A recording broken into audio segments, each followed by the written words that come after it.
After 8 years of Trudeau, housing costs have doubled. Rent has doubled, mortgage payments have doubled, down payments have all doubled. It has been double trouble. Let's look at how insane it is in Canada today. Right now, housing costs are 25 to 45% more expensive than south of the border, even though the Americans have 8 times the population and a smaller landmass to live on. So they have less natural supply and 8 times the natural demand, and yet their prices are far more affordable. You can buy a home for less than half the price on the American side of Niagara Falls than on the Canadian side, even though they are only 15 minutes apart. Vancouver is now the 3rd most expensive housing market in the world, comparing median income to median housing prices. UBS found in 2022 Toronto was the worst housing bubble on planet Earth. Both of them more expensive than New York City, Chicago, Los Angeles, London, England, and even Singapore. An island with 2,000 times more people per square kilometer than Canadians. We have the most mortgage debt by far of any G7 country as a share of our GDP. What is most astounding about this is that we actually spend far more on residential investment than any other country in the OECD. Residential investment in Canada is 9% of our economy. The OECD average is 4%.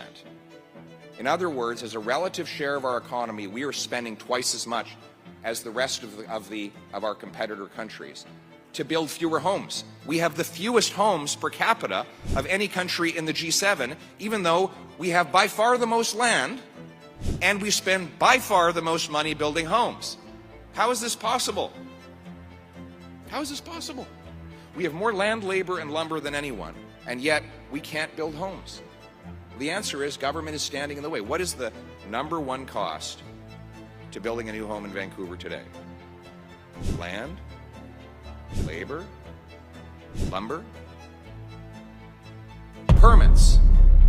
Government represents 60% of the cost of a newly built home in Vancouver today. 60%. So the 40% is what you use to pay for the worker, for all the lumber and the drywall and the land. This is insane.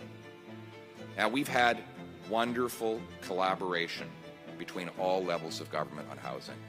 I want to say it's been very beautiful to see how well they've collaborated. There have been beautiful press conferences.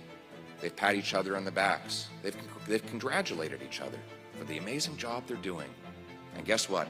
They're spending more money on housing than ever before. This, we're told, is an achievement. We should not worry about the cost to the person buying the home. We should celebrate that it's even more costly to pay for the programs that created the mess in the first place, we're told. Well, I think that we've been too polite for too long with the politicians who caused this mess. My common sense plan is to use the federal spending power in order to get the local bureaucracies that block housing construction out of the way.